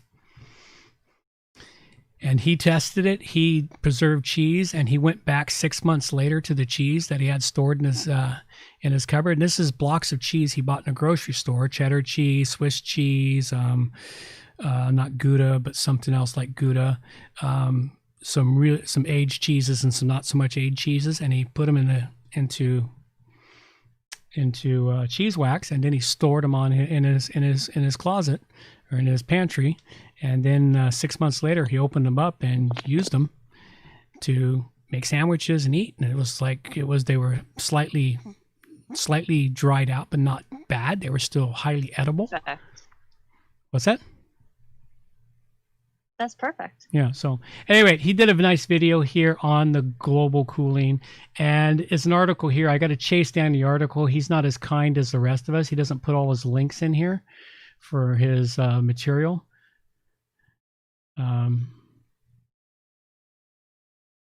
Century Wire. What's this? Oh, he did put it in here. Oh, cool. Is NASA or NOAA, the National Organization, authentic, what's NOAA stand for? National Oceans and something. They're one of those big organizations that puts out the data, like NASA. They have confirmed a full-blown grand solar minimum. If only people had listened to me 15 years ago. If only I had listened to me 15 years ago. I did listen, but into the trap that everyone told you were crazy, so you started believing it. No. The problem is I didn't have the time or the money or anything to get myself prepared as much as I. Understandable. I'm at the same age you were about 15 years ago. No, you're 15 years younger than me. Oh, really? Or a few years younger than me. You are 24 years younger than me. I thought I was 23 years younger than you. No, I was. Oh, you're right. I was 23 when you were born, not 24. Because otherwise, you'd be a dragon, not a rabbit. Exactly. I'm an evil creature because rabbits are freaking evil. Rabbits are evil. They are so evil. They're so horrible. But this is a really good. His video is really good about the grand solar minimum. And this article, he's got it linked in his show notes, which I'm really grateful for. It's an article about the grand solar minimum that NOAA, National Oceans and Aeronautics. What does NOAA stand for? Now I'm going to go look it up. I'm going to look up NOAA. Let's go see what that is. Come here. Hello. Wait, I found the links, the clips. Uh-oh. There we go. NOAA, NOAA. National Oceanic and Atmospheric Administration. There we go. Okay, what links and clips? What links are they? Sorry, not links, clips. On the 1313 episode, it's Jack Voorhees on podcast. The ones you want, for what I remember hearing, is... Voorhees. Ah, okay. Yeah. On podcast. So you want, 1, 2, and 3 of it? We're in the middle of a sting up, and what's going to happen as a result of that is going to be a communist purge. A lot of people don't understand communist purges and how they work because the MSM has done their very best to cover up this actually fairly frequent occurrence that happens in pretty much every developed country in the world. At some point, they get the communists that take over, and right before the country falls into their hands, the military does an uprising and does a mass arrest. And that's what the United States is about to do. Okay, that's the first one. That's the first one. Now, before I go on about that, I've got all three. I've got all three right here. I'll play all three. But before we go on to the next one here, it does. There is some minor credence to this, but you got to remember what this is. This is Adam getting to play his last bits of conspiracy theories before Biden is installed as the president and things are supposed to calm down. So if this doesn't happen, it was just Adam's last chance to pump this conspiracy theory stuff. So fair enough. I'm totally on Adam's boat here. Yeah. I'm total conspiracy theorist, totally into all the nutty things, except maybe flat Earth conspiracy. Flat Earth. I actually have a relative of mine that believes the Earth is flat. Yes. Yes, I know exactly who that is. Yes. I actually had a long discussion with him, and it's like I finally walked away shaking my head and said, okay, continue to believe the earth is flat. Don't forget that the sun revolves around the earth as well. Yes, and then the sun revolves around the earth. Yes. Yes, I know. It's like I couldn't believe that. And that's part of the religion he belongs to. So anyway, let's not get sidetracked. So, all right, let's go. Oh, that's what I was going to say before we go on to the next clip. You've got 25,000 National Guard in Washington, D.C. right now. All the streets are blocked off. I know. Of course, most of the National Guardsmen are carrying around empty guns, which makes no sense whatsoever. But visual deterrent, same reason that I was given for being security in particular places. A person in a uniform tends to deter individuals from causing any havoc. Yeah, it's a psychological thing. Yeah. But yeah, it's one of those things. But okay, so let's see what we got. Next clip on this. Knowing now that this is a communist, realizes that the military is going to wait it out and do their move at the last possible moment. Why? Because we are in a phase called last mover's advantage. So the last person to make a move gets all the advantage. And right now what we see is a build up to this final chess move that's about to come down. There's 20,000 National Guard troops that are moving into Washington, D.C. There's now National Guard troops that are flooding into every state capital in the United States. And what can explain what's going on? Well, they're getting ready for the left to lose their freaking minds when the situation doesn't turn the way that they thought that it was going to turn out. Okay. I got nothing on that one. You got anything on that one? Not particularly, because I have no idea what exactly he means by the left. But they're going to lose their shit because the situation's not going to turn out how they think it's going to turn out. I mean, honestly, it's already turned out how they planned. They're just driving the knife in deeper at this point. Yeah, but if the National Guard are not with them, and it goes the other way. I mean, one of the things is obviously they're paranoid because they did a massive investigation or background checks of all the National Guard people in Washington State, thinking there was a right-wing coup being attempted there, and they removed 2 of the National Guardmen because supposedly that they might be right-wing white supremacists. Boy, that's actually a tongue twister. Right-wing white supremacists? Yes. Yeah, it is a tongue twister. I really had to think when I said that. Yeah. So yeah, and that's what they've got going, and so they removed 2 of them. But yeah, it's just insane. All right, let's go with the final clip on this one then. Yeah. What you really want for the history books an airtight case that proves that the baddies had it coming and that they were doing really horrible things, like rigged election, like human trafficking, like drug smuggling and trafficking and money laundering, and in some cases for the high ups, human sacrifice. There you go. There's the you final see, one. there is actually some credence to the first part of what he said there. Yeah. Because Trump did just declassify pretty well everything that he could. Yeah. He declassified a boatload of information, and I keep meaning to go online and try to scoop it all up. Oh, don't worry. No Agenda's already scooped it up, and I'll stick it in the show notes. Perfect. You gotta remember, Adam gets all that stuff, and then they stick it in the show notes, and they make copies of it on their servers. And they have their own servers, like I have my own servers. Mm-hmm. They have their own infrastructure. Like I've been building my own infrastructure over the years because I don't trust anyone with my data but me. Yeah. But all these other people out there, it's like, yeah, okay, I use YouTube, but after one of these live episodes is done, I download that episode to my computer so I can upload it to download it from YouTube. Even if they block it, you get an opportunity to download the entire file before they block it. Like I downloaded the entire video before I let YouTube edit out the parts that were slammed with copyright. So I've got the entire video downloaded. I will eventually upload the video to the website. Right now, it's just the podcast itself.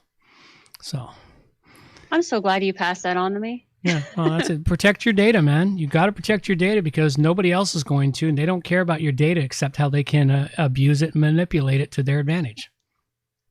That's as far as they care about your data. That also is true for pictures. Mm-hmm. Like, don't throw out pictures. Don't get rid of pictures. Just because you're pissed off at someone, don't go and burn the damn photo. No. Keep it. Too many people do that. They're like, oh, they broke my heart, blah, blah, blah. But, 10, 20 years later, your heart will heal and you'll have some fond memories and you'll trip across the photo and it'll trip those fond memories. It won't trip the heartbreak. Exactly. But yeah, that was just an interesting little, I didn't realize it was so many different clips. Yeah, it's three clips. I thought that was very interesting. And actually there is 5 clips in total there. Oh, I don't see number 4 here in the, there is. Hang on, there's 2 more. Yeah. There's 4 and 5. Okay, hang on, let's play the 4th one then. Sure. Let's see what we got. We may as well get all the way through this. I do believe that we are about to go to war. There's 2 divergent timelines, 2 divergent narratives. They're mutually incompatible. Trump is throwing evidence in both directions. And the reason why is because, look, these communists are brainwashed. And if they are given information that confirms their worldview, they're going to hold on to it. You're going to see information that confirms that Biden is going to win and that China is going to, is going to be the dominant force. And it has to be this way.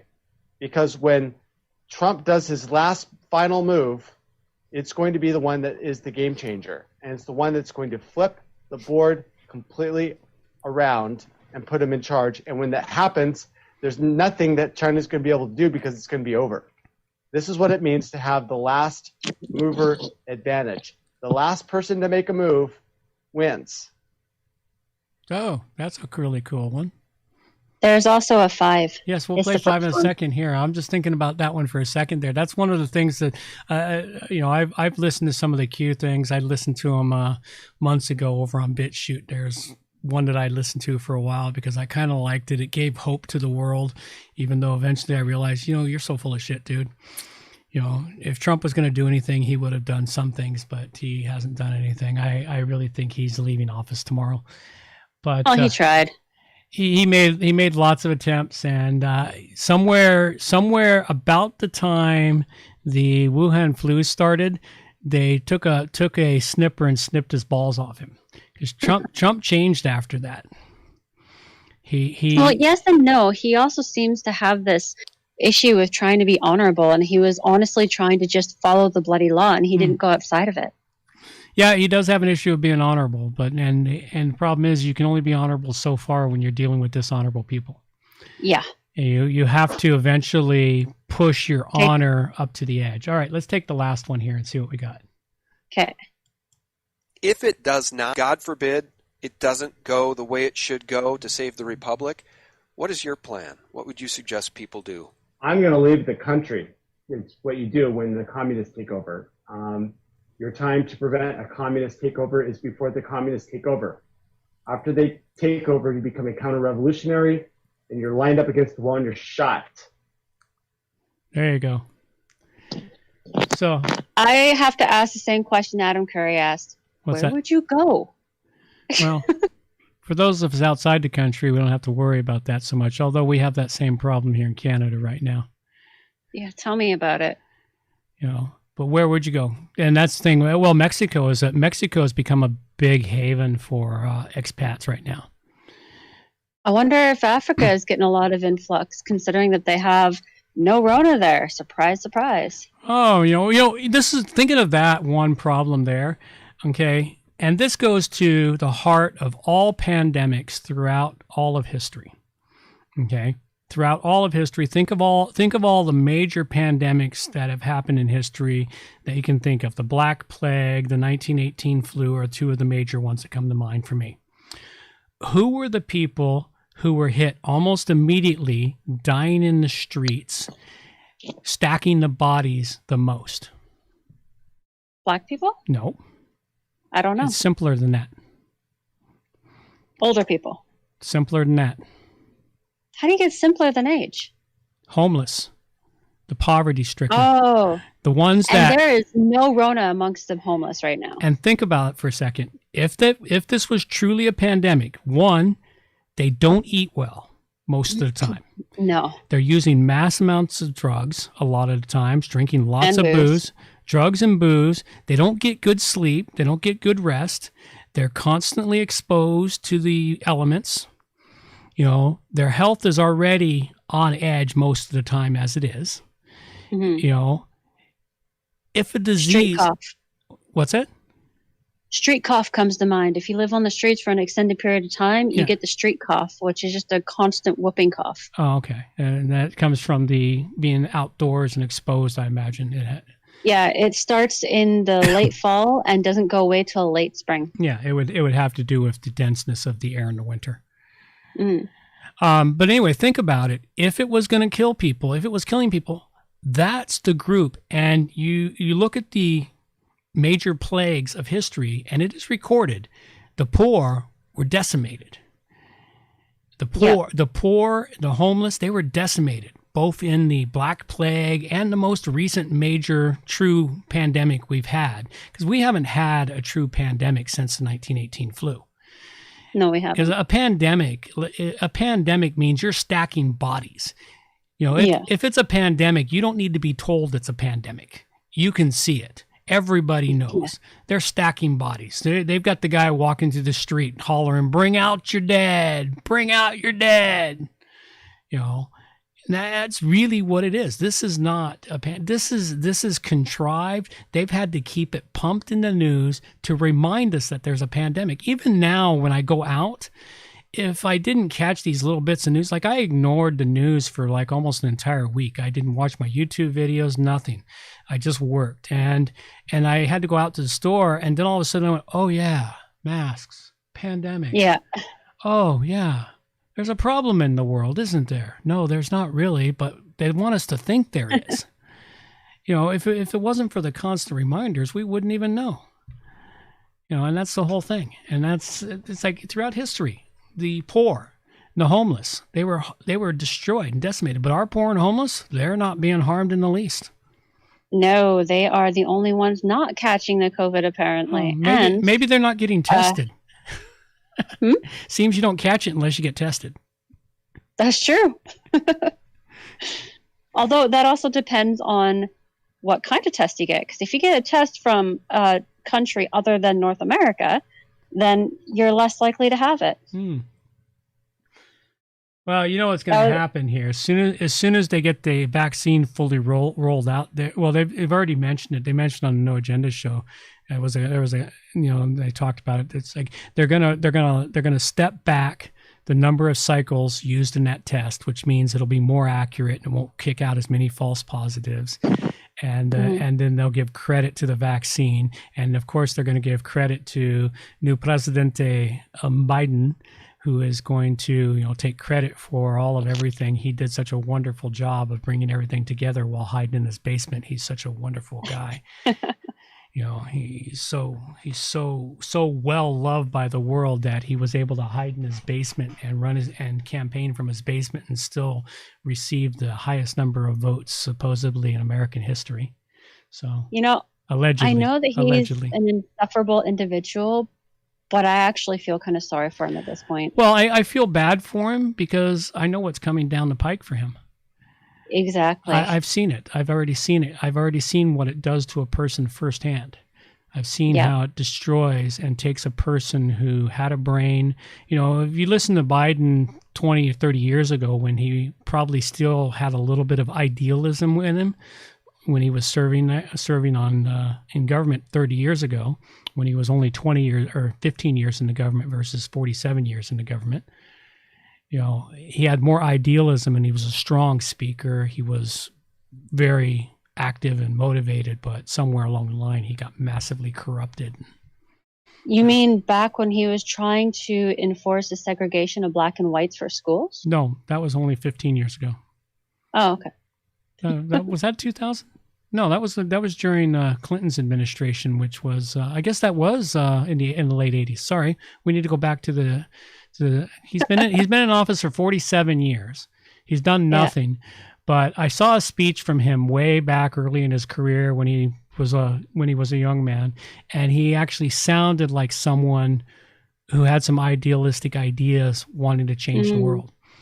But, as happens to everyone once they get into office, I mean, what's the best example of that is the Alexandria Cortez, AOC and her band of hens, and what they're doing. They're on the fast track to communism.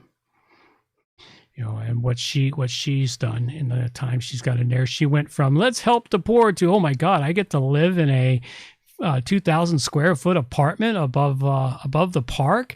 I get paid all this money, and I get to hire my boyfriend to work for me and pay him. The corruption, and I've seen it before. I've seen that corruption at the lowest level possible, which is college. Which when I sat on the college board, I saw the exact same corruption at that level. I saw the beginning of the corruption of politicians. I've seen a few politicians. I know a few politicians in our current government in BC who were in college at the same time I was, and I seen their corruption then. I sat in. I wasn't sitting in on a conversation. I went and I was eating at the college pub one day, and I was at a table and I was mostly ignoring myself. But then a couple of people I knew came in. One of them from the university. I was at the university pub, not college pub. The university pub, and the university student president came in with an older fat guy, and it turned out he was one of the leaders of the a party. I'm not even going to mention a party. One of the parties here, and I listened to their conversation. And they're supposed to be the liberal types that cared about the people. And they started talking, and I sort of kept reading my book and pretending I was really focused on it. And then I tuned my ears to their conversation to hear it. And they started going on, screw the people. And this is not verbatim. This is paraphrased. They were like, screw the people. People are unimportant in this. We're all about doing this. And yeah, we'll get you this. And it's like, it was like a scheme. And I'm like, oh my God, it's a fucking scam. But of course, that didn't fully waken my eyes open. That should have woke me up completely, but it didn't. I was still not awake, but that stuck with me. It stuck with me over the years. It's like, okay, they learn it there. That's where they cultivate and they groom the ones that are promising in college through college politics, and then they bring them up and they got the guy elected to a city council seat. And before he even finished the city council seat, they got him elected to Minister of Parliament here. And now he's pretty high up in the ministry area. It's like, it's just insane. And that's the scam that it goes. They start their politics long before they ever become famous. Yeah. And that's their career. and they could care two hoots about the people. It's all about power and money. It really is. It's all about power and money. And it not always has been. Once upon a time, it was a noble thing.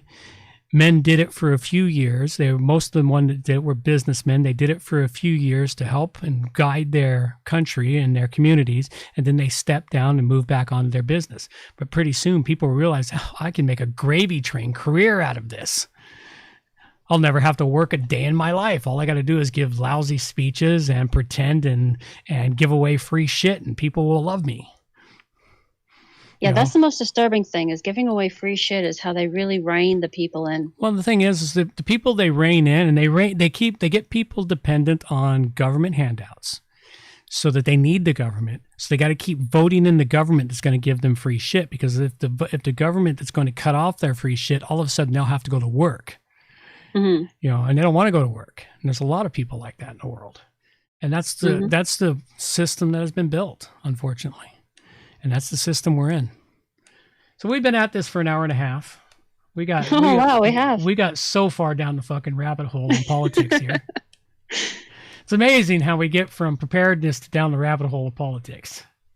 Hey man, knowing your politics is actually part of preparedness. It is. It is part of preparedness. And you may need these politics when you start, you may need to know how to be political when you start connecting with people around you, because you need to connect with people around you to survive. You'll have to connect with your neighbors, and you'll have to root out the people that will fuck you. You have to root them out, and you have to, do what you got to do to deal with them.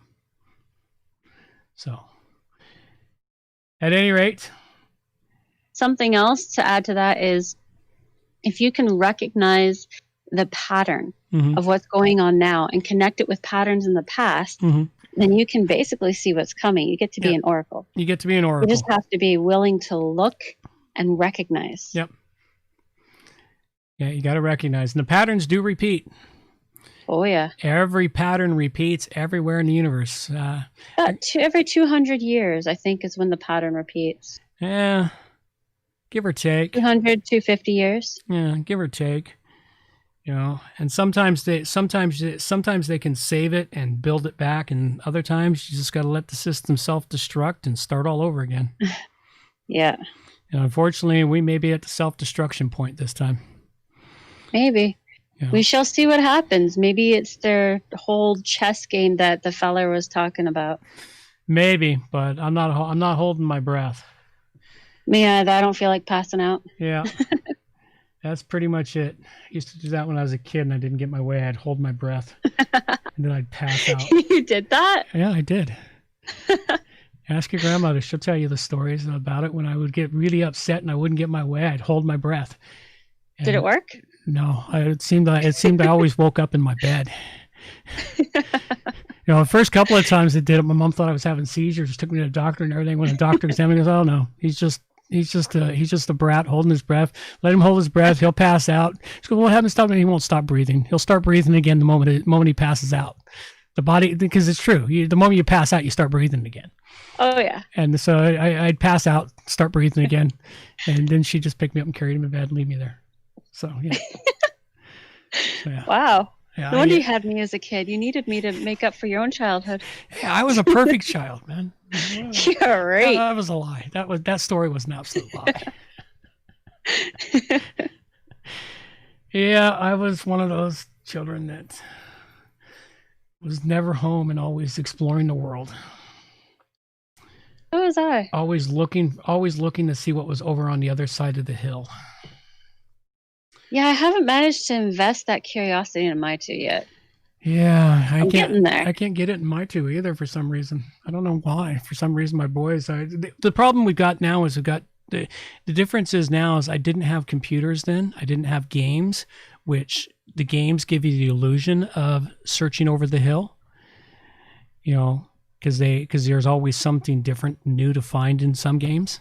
And Minecraft is amazing. Yes, Minecraft. I still play it from time to time and get totally hooked into that and start digging and building. And it's like, then I had to put it away because I realized, fuck, I just wasted 5 hours playing Minecraft. What the hell's wrong with me?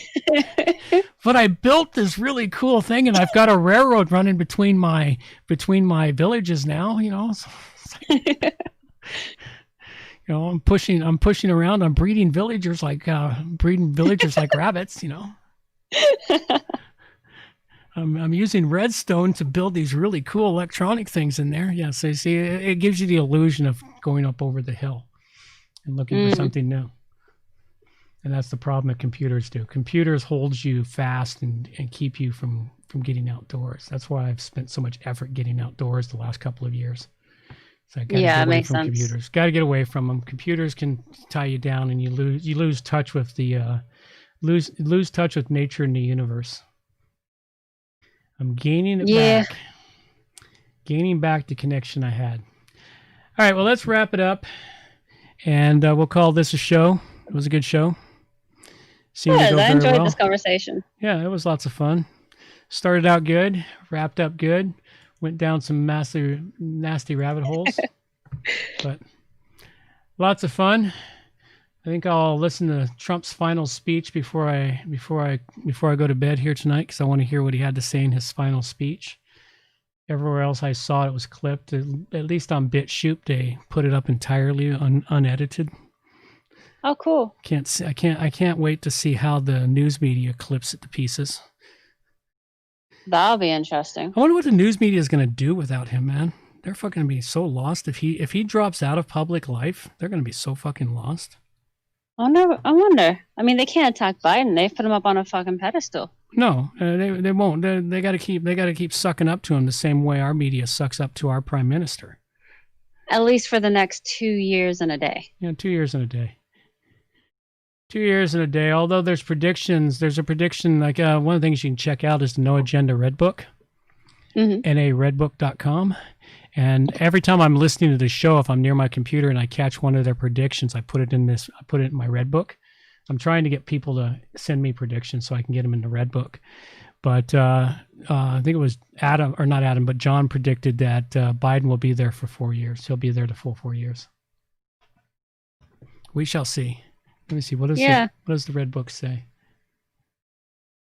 Let's see. NA Red Book. NARedbook.com. What's the prediction? Let's see. Prediction is stock market Cindy Powell, so everything's destroyed. Oh, I didn't put it in there. Oh, I'll have to go find that one. Oh no, here it is. Biden he just wrote Biden lives 4 more years. That's what okay. So he said Biden lives 4 more years. Oh yeah, I could see him living 4 more years, but yeah. And then he also predicted that when Joe gets the COVID, when Joe gets in office, COVID will drop like a rock, and we'll all be free. I agree with. That was another prediction by John. Shortly after Joe gets in, COVID will start dropping off the radar. Yeah, I have a feeling that's going to start in the summer of the U.S. here. Once the summer starts hitting, I think our COVID will vanish, and by this time next year, it'll all have been a bad memory. Well, you know what's funny? A lot of the restrictions will still be in place. Oh, they're not going to release that power, man. No way. We gave the government too much power. Just like in 9/11. Then once you give the government power, they don't release it. You have to take it and wrest it from them. You have to sue them and fight them all the way to the Supreme Court and pray to God you get a judge with a brain.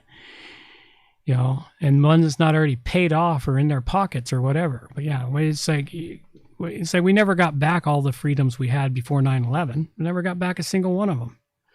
Oh, that actually reminds me, there is a group of doctors and health experts who are banding together to sue WHO and the various governments for enforcing the mask thing when there is no medical proof that it works. Oh, hopefully they succeed.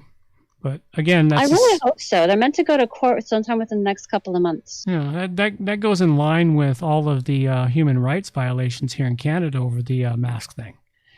Oh yeah. You know, and hopefully those people take it to the Human Rights Tribunal, and hopefully it makes it through the courts in the next year or two, and hopefully they'll get some massive judgments against all these major businesses. Yeah. You know, because it's only the major businesses that have done it. Plus, you know, with all the people that are fighting the tickets, you know, that's going to be an interesting nightmare over the next year too. It's, you know, it's like but it takes a year or two for this stuff to work its way through the courts.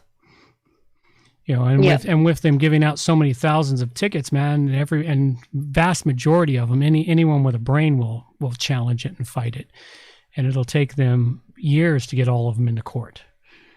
You know, and then the massive thing that happened in Toronto this past weekend, where the cops were yanking people down off podiums and yanking their speakers down and pouncing on old ladies and dragging them to the street. You know, and, you know, and all of that sort of thing. Those were massive rights violations.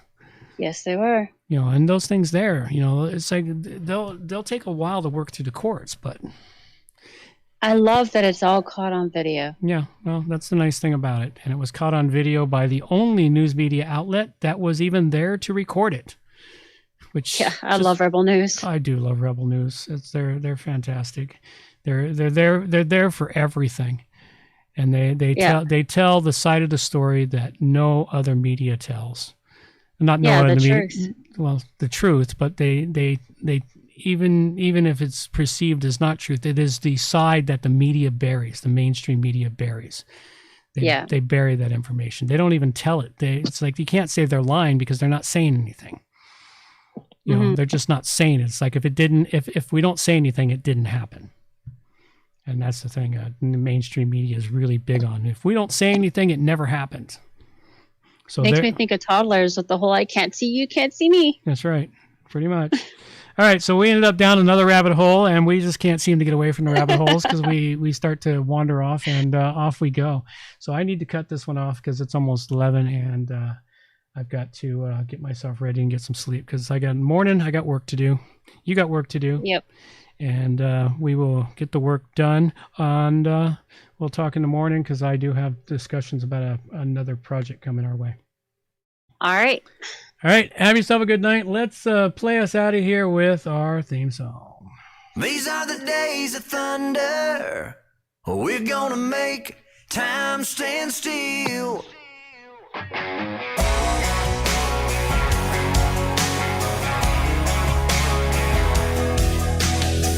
A quarter after midnight, and I'm watching the wall.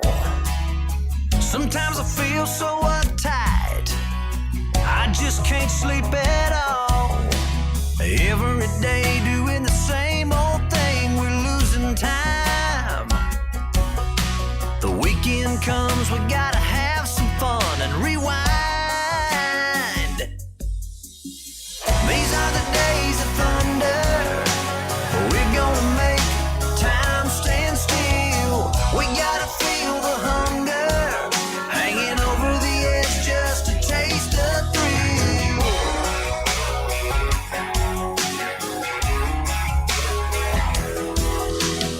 I feel the rope tightening, choking off our air. We need to grab some lightning. Friday's almost here. Caught in a web, we need to cut this thread we're hanging by. Where is it said you have to be half dead to survive? These are the days of thunder. We're gonna make time stand still. We gotta feel the hunger, hanging over the edge just to taste the thrill.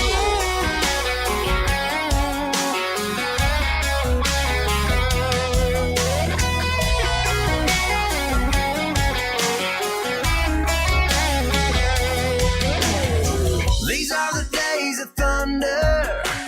We're gonna make time stand still. We gotta feel the hunger, hanging over the edge just to taste the thrill. These are the days of thunder. We're gonna make time stand still. We gotta feel the hunger, hanging over the edge just to taste the thrill.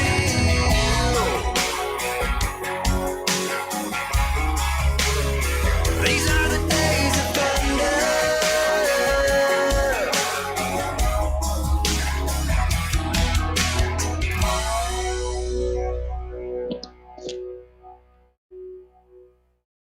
Alrighty, that's all we got. Take care now. Bye-bye.